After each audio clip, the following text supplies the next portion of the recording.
So my name is Mella. I'm an artist living in Edinburgh, and I use clay to make standalone objects as well as site-specific installations.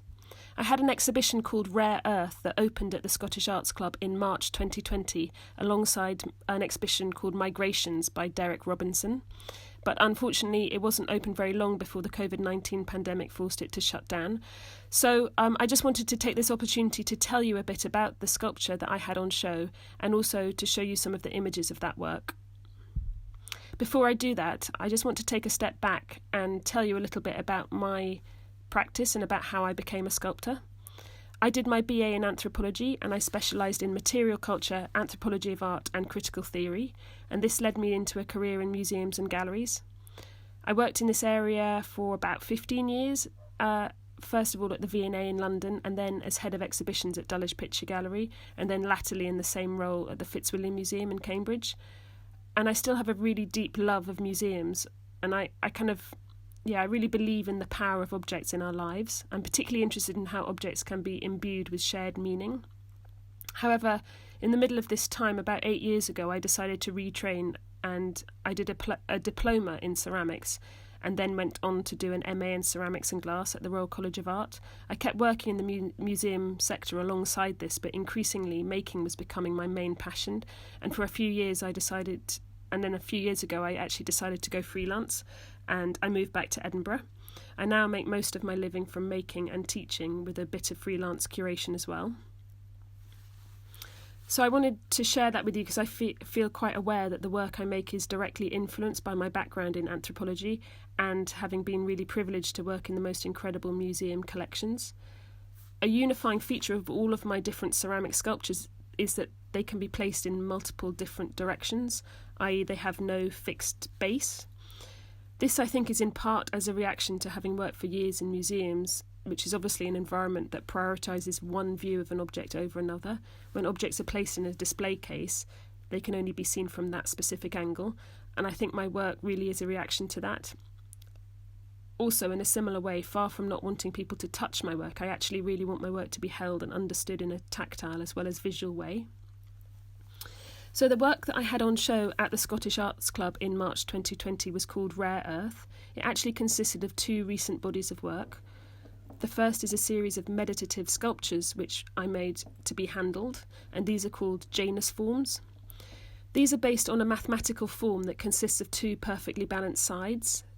They have two faces and they therefore look in two different directions, hence the name Janus, after the ancient Roman god that represented duality, time, beginnings, endings, thresholds and transitions.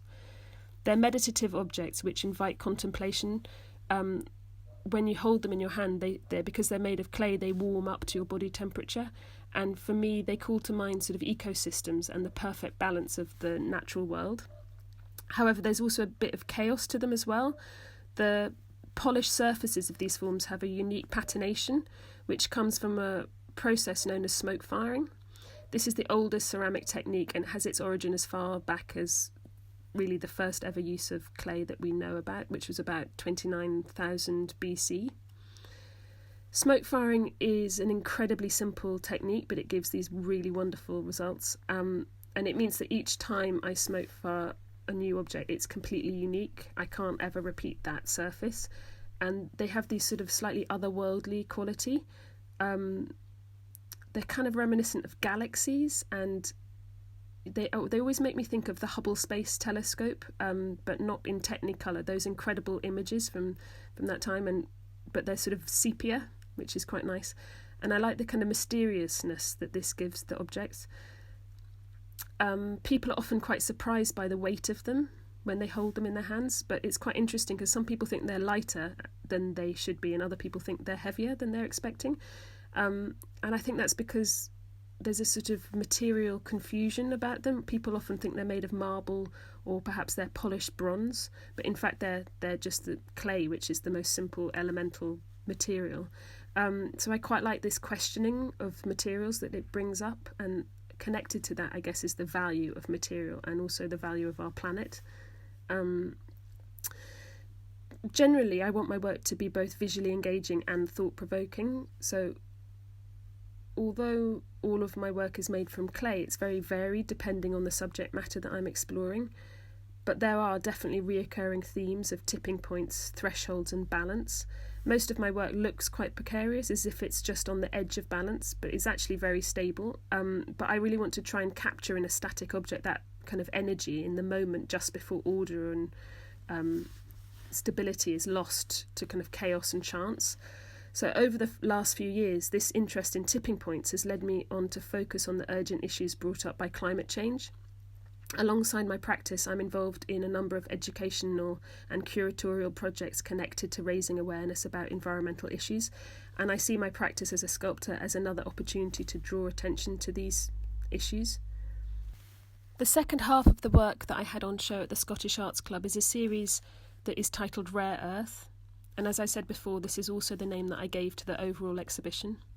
This work is made in a range of different types of clay, from a red terracotta to a white firing stoneware, and there's also some jet black clay that I used. These forms are inspired by rocks, crystals, and also by this idea of the new periodic table, where elements are measured by their relative abundance and how many years worth left of material there is for sort of humans to plunder and to use. The enormous waste in the electronics industry in particular really shocked me when I read about it. Where mobile phones and computers are made in such a way, they have such inbuilt obsolescence that it's very hard not to just throw them away, and they get thrown away in such enormous quantities rather than being repaired or repurposed. For example, it's thought that there's only maybe about 12 years left of the element indium. That's the element used to make smart screens touch sensitive. So I based some of these sculptures on pyrite, which is the crystal form of fool's gold.